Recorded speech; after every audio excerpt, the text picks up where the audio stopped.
Master Yanmo mendatangi Zhao Jian ke penginapan. Hu Lijing, Daji, ayo makan bersama. Zhao Jian memanggil kedua bisrubahnya yang langsung keluar dari kantung penyimpanannya. Zhao Jian sengaja memesan daging sapi dengan porsi jumbo sehingga pelayan yang mengantar makanan untuknya tampak kebingungan saat memasuki kamarnya. Ternyata hanya ada satu orang saja di sana, berbeda dengan kamar lain yang diisi 1 dan 3 anggota petugas pengadilan. Zhao Jian hanya mencicipi sedikit mie kuah saja dan sisa makanan dihabiskan oleh kedua bisrubah. Zhao Jian melamun, karena pencapaian kultivasinya telah mencapai batas dan memerlukan kristal bis Gui Dao untuk ke tahap selanjutnya. Di kerajaan Zhao belum ada metode lain yang dapat menaikkan basis kultivasi ranah spirit ke ranah Jiesu. Dia berpikir bila kerajaan Zhao memiliki hubungan baik dengan salah satu Gui Dao besar mungkin ia akan menemukan metode lain yang dapat menaikkan basis kultivasinya, karena pria misterius yang memberikannya 3 bisnya itu memiliki basis kultivasi yang cukup tinggi dan kabarnya di Gui Dao besar ada banyak ahli bela diri dengan basis kultivasi tinggi juga. Zhao Jian yakin tidak semua di antara mereka yang menyerap energi spiritual dari kristal bis Gui Dao, karena keberadaan Gui Dao sangat sulit dideteksi dan mungkin hanya ribuan saja di dunia ini. Namun, saat bis ulat ungu mencapai ranah Jiesu, Zhao Jian merasa dantiannya tiba-tiba dipenuhi energi spiritual dan merasa sedikit lagi dirinya akan mencapai ranah Jiesu juga. Akan tetapi sebanyak apapun ia berkultivasi, ia tak kunjung juga menerobos kultivasi ke tahap Jiesu tersebut.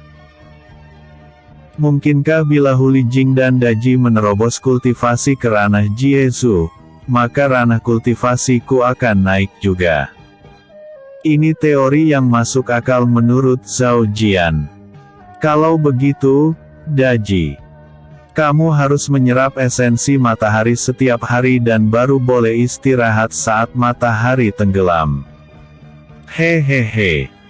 Hu Lijing istirahatlah banyak-banyak ketika siang karena saat malam kamu harus berkultivasi hingga pagi. Daji mengerutkan keningnya, sedangkan Hu Lijing tersenyum dan menggoyang-goyangkan ekor sembilannya, senang mendengar seruan tuannya tersebut. Dia bahkan langsung melompat ke pelukan Zhao Jian dan memejamkan matanya. Kenapa tidak tidur di dalam kantung penyimpanan saja? Zhao Jian keheranan, tetapi Hu Lijing sudah terlelap dalam tidurnya. Ya, tak apalah. Lagi pula aku juga akan istirahat sembari menunggu laporan penyelidikan dari Paman Chen. Daji menghadap ke arah jendela dan memejamkan matanya juga. Namun, tubuhnya langsung terlihat penuh dengan energi spiritual karena ia langsung menyerap esensi matahari. Yanmo diperintahkan oleh Patriark Klan Yan untuk melayani rombongan Zhao Jian dengan baik, karena Patriark Klan Yan tidak ingin Zhao Jian memusuhinya dan mencari-cari kesalahannya.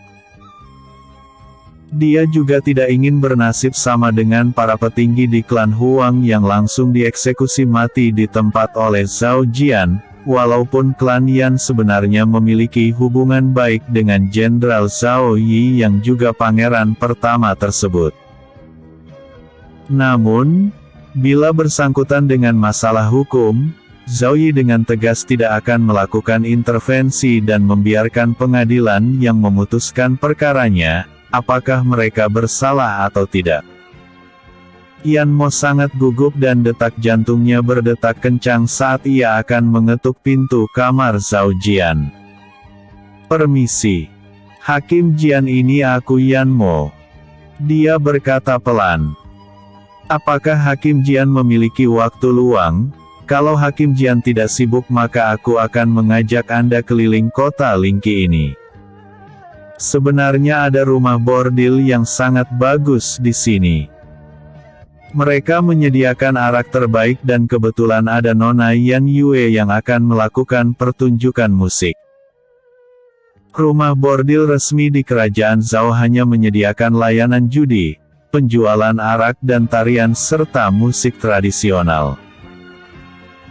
Mereka tidak diperbolehkan menyediakan layanan pelacuran setelah Raja Zhao Tian naik tahta. Akan tetapi beberapa rumah bordil tetap menyediakan jasa pelacuran yang berkamuflase menjadi pelayan di rumah bordil tersebut. Kematian Mu Qingqing juga terjadi karena orang-orang dari klan Lin mengira ia adalah pelacur. Namun, gadis malang tersebut menolak permintaan mereka untuk melayani mereka karena ia hanya bekerja sebagai pelayan biasa saja. Akan tetapi orang-orang dari klan Lin malah tersinggung dengan ucapannya dan membunuhnya, sehingga Zhao Jian mengeksekusi mati Lin Mo Chen yang membuatnya dipenjara selama sebulan di penjara bawah tanah. Zhao Jian mengerutkan keningnya mendengar ajakan Yan Mo yang mengajaknya ke rumah bordil. Sebagai hakim, citranya akan buruk di mata masyarakat bila ia menginjakkan kaki ke tempat penuh maksiat tersebut. Namun, ia juga tertarik mendengar pertunjukan musik yang dikatakan Yan Mo, karena ia butuh hiburan juga untuk memenangkan pikirannya. Baiklah, sahut Zhao Jian langsung keluar dari kamarnya. Rubah Hakim Jian ikutan juga ke sana. Yan Mo keheranan, kenapa ia tidak menyimpan ke kantung penyimpanannya seperti sebelumnya saat mereka selesai melawan kawanan bandit yang mencegat perjalanan mereka menuju kota Lingqi. Zhao Jian tidak mungkin mengatakan kalau Hu Lijing sedang menyerap esensi bulan, jadi ia hanya tersenyum hangat saja, sehingga Yan Mo tidak tahu harus berkata apa lagi. Episode sebelumnya. Pertemuan dua tuan muda klan Zhao. Episode berikutnya. Pertunjukan musik Yan Yue. Pertunjukan musik Yan Yue. Orang-orang di rumah bordil terkejut melihat Zhao Jian membawa bis dengan santai ke sana, sehingga tatapan keserakahan muncul di mata mereka. Namun, saat mengetahui basis kultivasi Zhao Jian dan bisnya ternyata ranah spirit, mereka hanya bisa menatap iri saja karena tidak berani merebut bis yang sangat langka tersebut. Apakah pemuda itu adalah tuan muda dari klan besar? Salah satu pengunjung rumah bordil bertanya pada pria di sebelahnya. Namun, pria yang ditanyanya itu langsung mengerutkan keningnya. Dia adalah tuan muda dari klan Zhao. Sahut pemuda tersebut. Sejak kapan basis kultivasinya begitu tinggi? Dia keheranan karena dirinya dulunya satu angkatan dengan Zhao Jian di Akademi Kerajaan Zhao. Pantas saja dia memiliki bis rubah, mungkin dia adalah anak patriark atau penatua klan Zhao. Sahutnya dengan tatapan iri. Yan Mo membawa Zhao Jian langsung menuju lantai 4 rumah bordil, tempat pertunjukan musik Yan Yue diadakan. Tidak sembarangan pengunjung yang bisa menonton pertunjukan musik Yan Yue, karena tiket masuknya dijual terbatas dan melalui pelelangan. Untung saja beberapa hari yang lalu Yan Mo memenangkan 2 tiket dan 1 tiket sebenarnya ingin ia berikan pada tunangannya. Namun, gara-gara misi khusus yang ditugaskan Patriark Klan Yan untuk menyenangkan Hakim Zhao Jian diberikan padanya, Yan Mo terpaksa membatalkan kencannya dengan tunangannya yang mungkin sedang menunggu kedatangannya saat ini. Yan Mo ingin menangis dalam hati, karena takut tunangannya akan merajuk dan yang paling ia takuti adalah tunangannya meminta pertunangan mereka dibatalkan. Namun, misi ini lebih penting, ini menyangkut keberlangsungan klan Yannya. Zhao Jian terkejut melihat banyak ahli bela diri kuat yang telah mengisi tempat duduk di ruang pertunjukan musik Yan Yue tersebut. Dan tatapan mereka langsung tertuju pada bis rubahnya. Namun, mereka langsung mengalihkan pandangan mereka setelah melihat ada Yan Mo yang merupakan tuan muda klan Yan yang bersikap hormat pada Zhao Jian. Mereka langsung menduga, kedudukan Zhao Jian pasti lebih tinggi dari Yan Mo, sehingga mencari masalahnya dengannya sama saja menjerumuskan diri mereka menuju gerbang reinkarnasi. Silahkan duduk Tuan Jian. Yan Mo telah diperingatkan oleh Zhao Jian agar tidak memanggilnya sebagai hakim pengadilan selama di rumah bordil. Pelayan. Bawakan arak terbaik dan daging babi, daging kambing dan daging sapi juga. Sehingga Hu Lijing langsung membuka matanya begitu mendengar kata daging. Air liurnya langsung menetes membasahi tangan Zhao Jian. Aku teh hijau campur susu kambing saja. Setelah Zhao Jian tidak ingin meminum arak karena takut ia akan mabuk dan tidak bisa bertarung bila orang yang membunuh bawahannya muncul di kota Lingqi ini. Aku juga teh campur susu kambing saja dan batalkan saja pesanan arak tadi. Sahut Yan Mo. Pengunjung lain menahan tawa karena ini pertama kalinya mereka melihat tuan muda dari sebuah klan malah memesan teh di rumah bordil. Hehehe. Tuan muda Mo, sejak kapan Anda berhenti meminum arak? Tiba-tiba wanita cantik berjalan berlenggak-lenggok mendekatinya. Wanita cantik itu adalah putri tabib nomor 1 di kota Lingqi serta pemilik toko obat terbesar juga. Dia menganggap dirinya sejajar kedudukannya dengan Yan Mo karena komandan militer dan patriark klan Yan sendiri bersikap hormat pada ayahnya. Namun, Yan Mo menatap tajam ke arah wanita cantik itu karena ia tidak ingin Zhao Jian merasa risih dan tidak nyaman, sehingga wanita cantik itu dan pengunjung lain terkejut dengan sikap Yan Mo tersebut.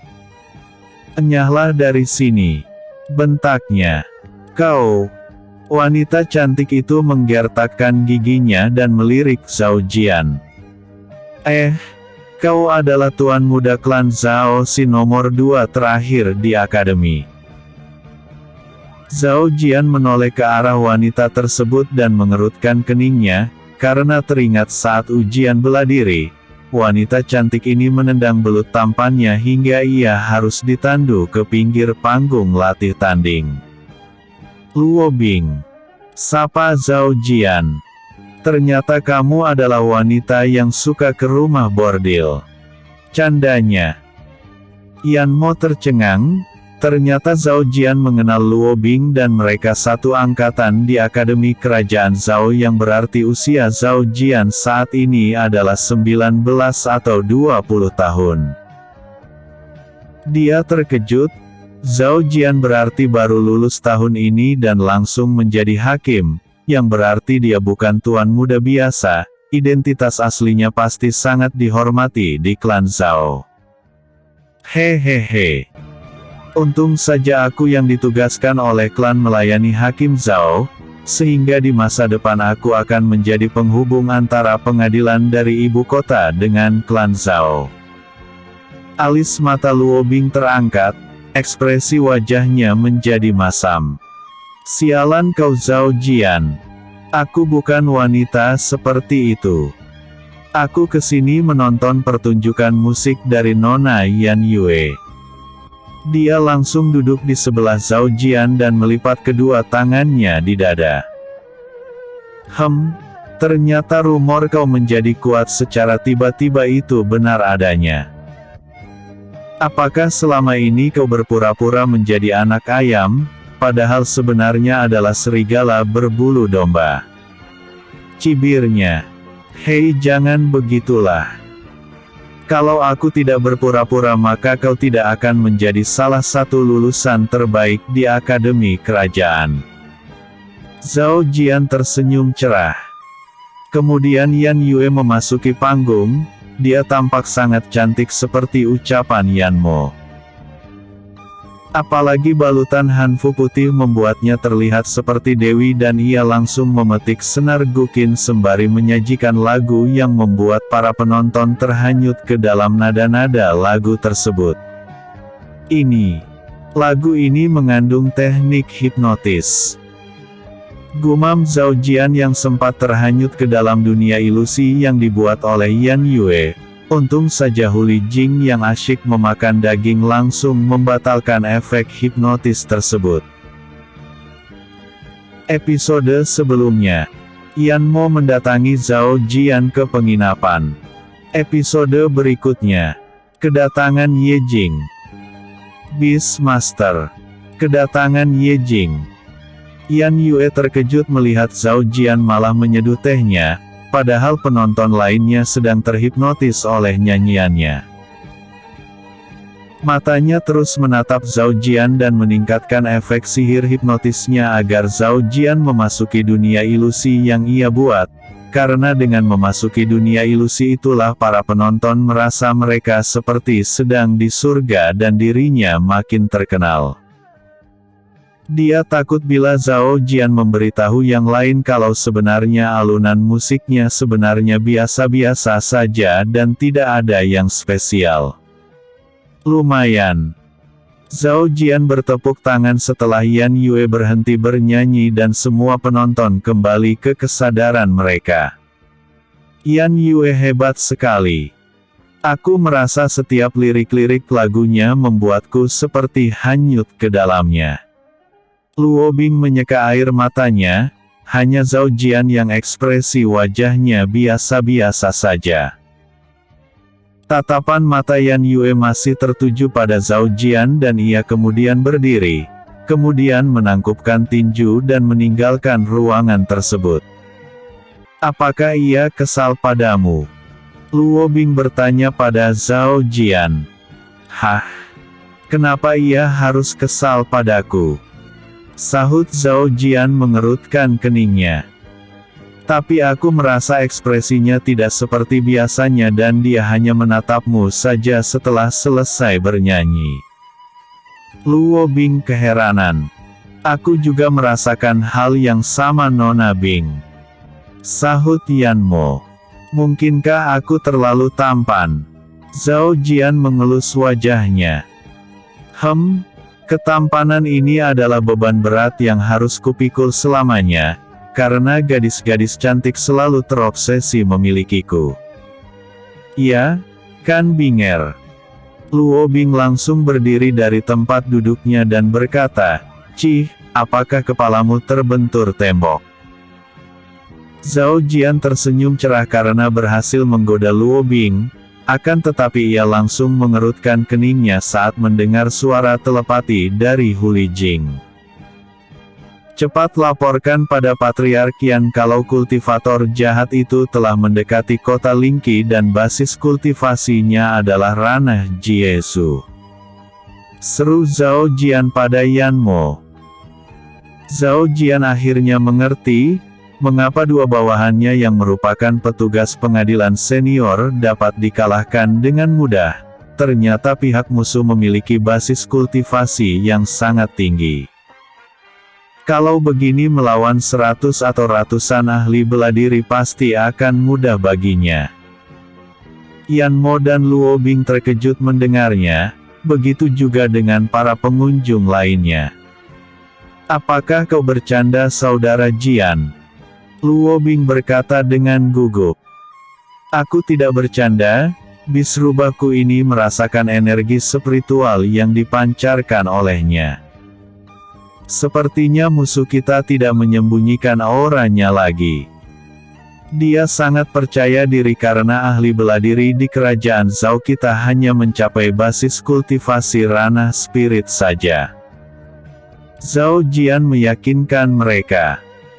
Para pengunjung langsung panik dan berhamburan ingin menyelamatkan diri, kabur sejauh mungkin dari musuh yang dapat menyerap esensi kehidupan seseorang tersebut.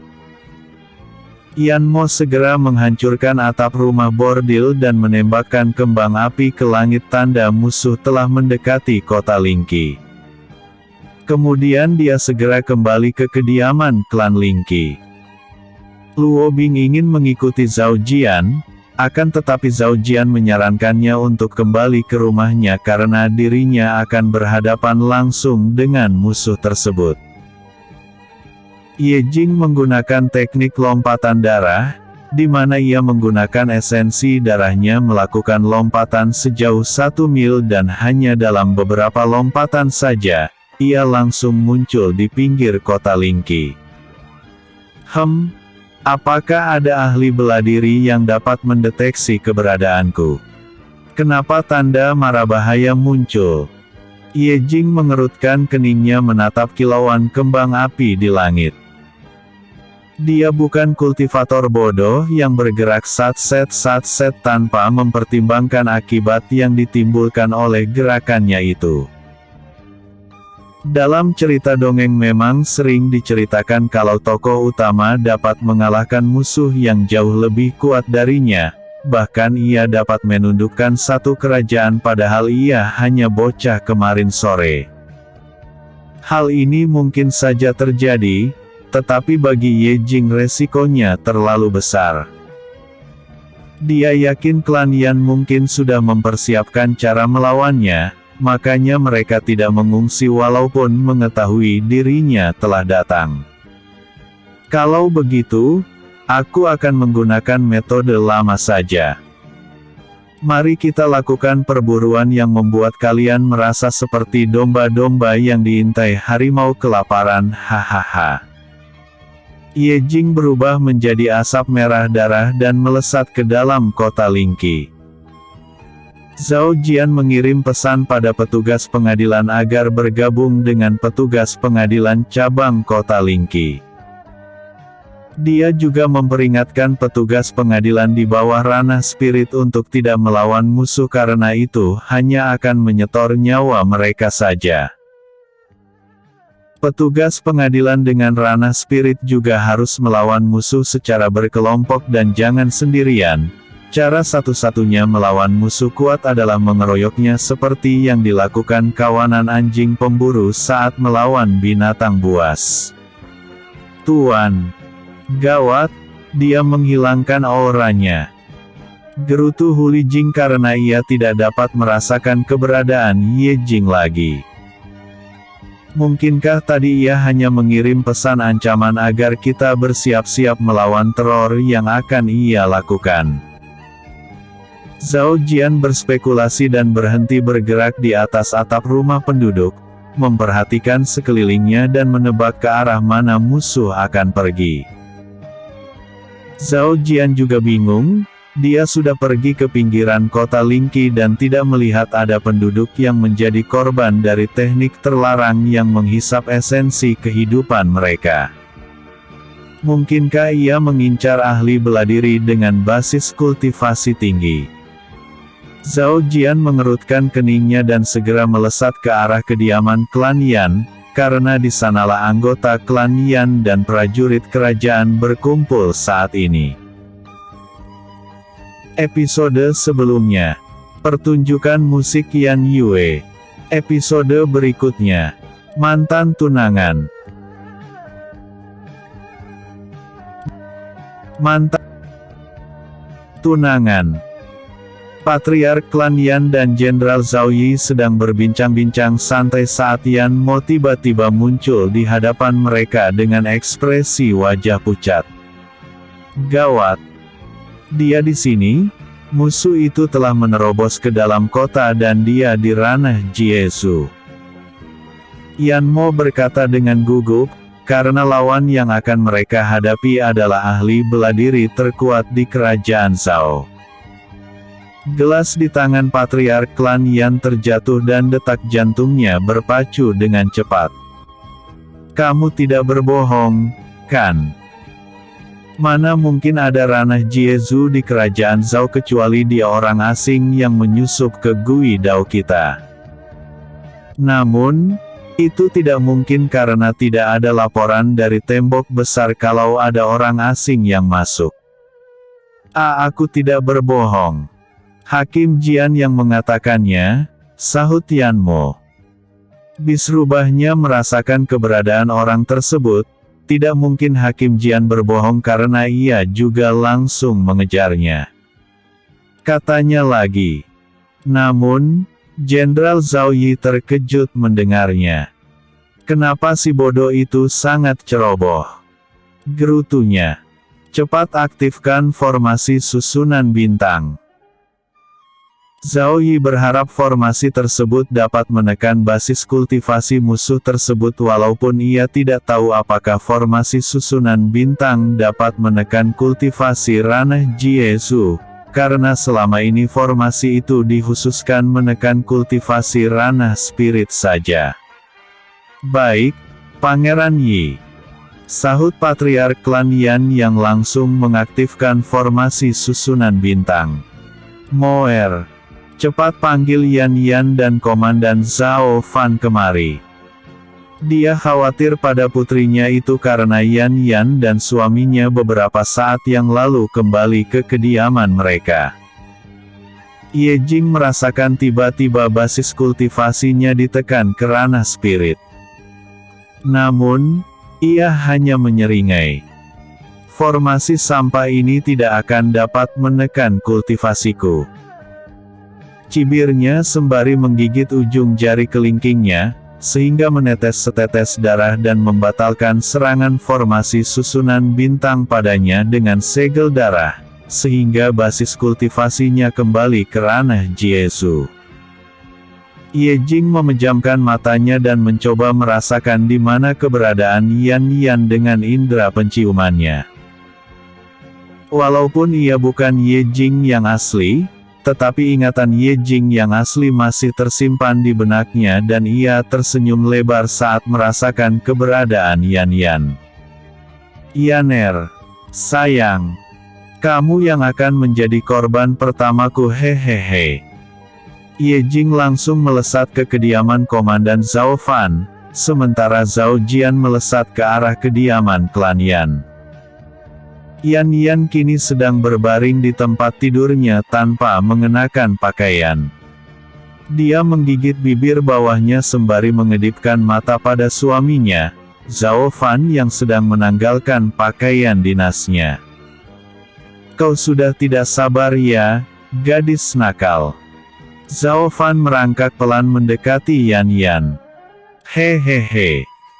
Bukankah kamu rindu padaku Fan Gege setelah melakukan perjalanan jauh menemani Pangeran Yi ke kota Tianwu? Yan mengelus pipi Zhao Fan. Kamu selalu malu-malu kucing dan tidak mau mengakui kalau kamu sudah tidak tahan lagi, kan? Zhao Fan menggoda Yan lagi dan mencium lehernya. Hehehe. Ternyata kau menjual tubuhmu pada prajurit rendahan, ya. Yan dan Zhao Fan terkejut, keduanya langsung menutupi tubuh mereka dengan selimut. Zhao Fan segera meraih pedangnya yang tergeletak di atas meja di samping tempat tidur. Dia langsung panik, karena tidak merasakan aura keberadaan pemuda tampan yang berjongkok di jendela kamarnya tersebut. Siapa kamu? Apa maumu? Zhao Fan berteriak keras agar bawahannya segera datang dari lantai bawah kediamannya. Namun, tubuh Yan gemetaran karena ia mengenali pemuda tampan itu. Kita sudah tidak memiliki hubungan lagi Ye Jing. Apa maumu sebenarnya? Ye Jing. Zhao Fan akhirnya menyadari siapa pemuda tampan di hadapannya ini. Ternyata dia mantan tunangan, Yaner. Namun, bagaimana cara dia meningkatkan basis kultivasinya ke ranah Jiesu dengan cepat?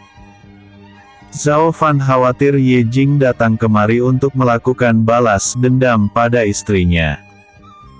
Zhao Fan bingung, kenapa bawahannya tak kunjung datang padahal ia sudah berteriak dengan keras. Apakah mereka telah dilumpuhkan oleh Ye Jing?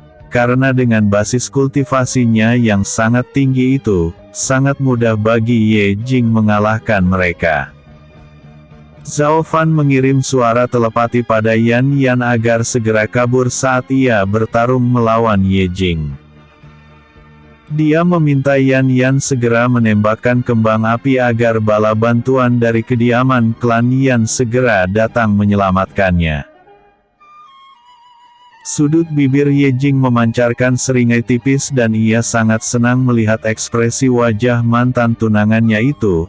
Ekspresi wajah ini seperti ekspresi wajah Ye Jing yang asli saat klan Ye dihancurkan dan Yan Yan tiba-tiba memberitahu kalau pertunangan mereka dibatalkan. Ye Jing yang asli merasa hidupnya bagaikan di neraka, tidak ada yang mau menerimanya kecuali iblis dari sekte Underworld yang justru makin membuat hancur hidupnya. Kalian semua akan mengalami nasib yang sama seperti apa yang Ye Jing rasakan, hahaha. Ye Jing berkata sembari tertawa jahat. Yan Yan bingung dengan ucapan Ye Jing dan dia merasa pemuda tampan di hadapannya ini seperti bukan Ye Jing yang dulu. Apakah dia telah dirasuki roh jahat karena terlalu menderita? Gumamnya merasa bersalah karena terlalu cepat memberitahu kalau ia ingin pertunangan mereka dibatalkan. Yan Yan berpikir seharusnya ia memberikan waktu beberapa tahun agar Ye Jing terbiasa dengan hidupnya yang baru, setelah itu barulah mereka membahas pembatalan pertunangan. Apakah kamu ingin balas dendam? Yan Yan bertanya, sehingga Zhao Fan mengerutkan keningnya, kenapa Yan Yan belum juga melarikan diri. Kalau kamu ingin membalas sakit hatimu karena keputusanku membatalkan pertunangan kita, maka aku akan menyerahkan diriku padamu dan terserah padamu mau melakukan apa saja padaku. Namun, tolong, jangan sakiti Fan Gege, karena ia tidak terlibat dalam pembatalan pertunangan kita. Yaner, apa yang kamu lakukan? Cepat lari. Zhao Fan menarik tangan Yan Yan yang hendak berjalan ke arah Ye Jing untuk menyerahkan dirinya.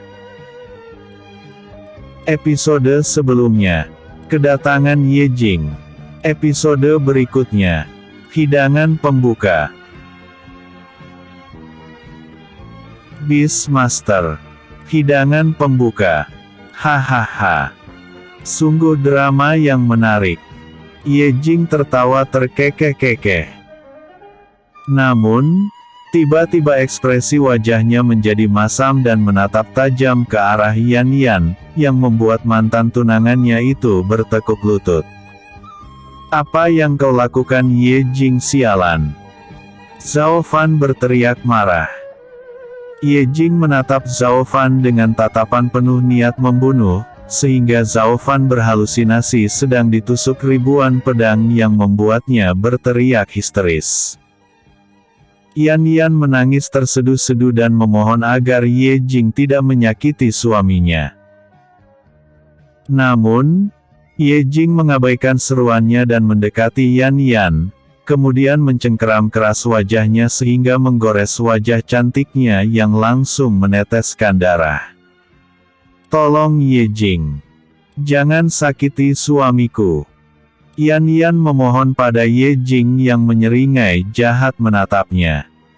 Aku akan membebaskan penderitaannya bila kamu mau menjadi santapanku. Bagaimana? Ye Jing berkata dengan senyum lebar dan Yan Yan langsung menganggukkan kepala tanda setuju. Namun, tangan kiri Ye Jing berubah menjadi tangan iblis dan dari telapak tangannya muncul mulut dengan gigi seperti gergaji. Lidah yang sangat panjang menjulur dari sana dan langsung menjilati wajah Zhao Fan yang langsung mengering seperti pria tua dengan wajah keriput, sehingga Yan Yan terkejut. Namun, sesaat kemudian tubuh Zhao Fan hanya tinggal kerangka dengan kulit tubuhnya yang sangat tipis. Melihat hal itu, Yan Yan langsung kehilangan kesadarannya, akan tetapi Ye Jing menamparkan wajahnya sehingga Yan Yan kembali tersadar dan langsung berteriak histeris. "Ye Jing bajingan! Apa yang kau lakukan pada suamiku? Bukankah kamu sudah berjanji akan melepaskannya?" Yan Yan meludahi wajah Ye Jing karena hanya itu yang dapat ia lakukan untuk merendahkan martabat Ye Jing. Namun, Ye Jing malah mengeluarkan lidahnya yang berubah menjadi panjang seperti ular dan menjilati air ludah Yan Yan yang menempel di wajahnya, sehingga Yan Yan merasa jijik melihatnya. "Awalnya aku ingin menjadikanmu sebagai hidangan pembuka, tetapi itu tidak akan menjadi balas dendam yang menarik," Ye Jing berkata dengan seringai jahat lagi.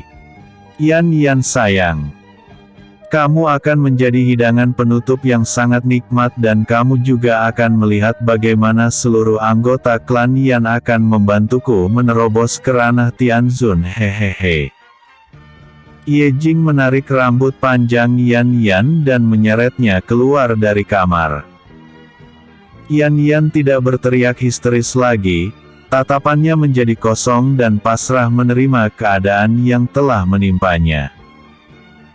Bawahan Zhao Fan terkejut melihat istri komandan mereka diseret oleh orang asing tanpa mengenakan pakaian dan wajahnya dipenuhi darah akibat cengkeraman keras dari tangan Ye Jing sebelumnya. Para prajurit kerajaan Zhao tersebut sangat marah dan langsung menyerang Ye Jing. Namun, Ye Jing langsung menyerap esensi kehidupan mereka. "Hehehe. Lihat ini Yan Yan sayang. Mereka memberiku energi spiritual yang berlimpah." Ye Jing tertawa terkekeh-kekeh, puluhan prajurit di kediaman Komandan Zhao Fan telah menjadi mayat tanpa daging melekat di tubuh mereka. Yan Yan tidak mengatakan sepatah kata pun, ia hanya menatap kosong dan membiarkan tubuhnya diseret oleh Ye Jing. "Tuan, dia telah melakukan pembantaian di sana," Hu Lijing berkata pada Zhao Jian yang baru mendarat di halaman kediaman klan Yan. "Di sana adalah kediaman saudariku, Yan Yan." Yan Mo yang hendak ke kediaman Zhao Fan terkejut mendengar ucapan bisrubah milik Zhao Jian. Berarti dia tidak ingin melakukan pertarungan secara langsung dan memilih bergerilya walaupun kultivasinya lebih tinggi dari kita. Zhao Jian mengerutkan keningnya. "Sial. Apakah dia itu psikopat yang senang melihat mangsanya menderita dan ketakutan?" keluhnya. Yan Mo menggertakkan giginya dan mengepal tangannya.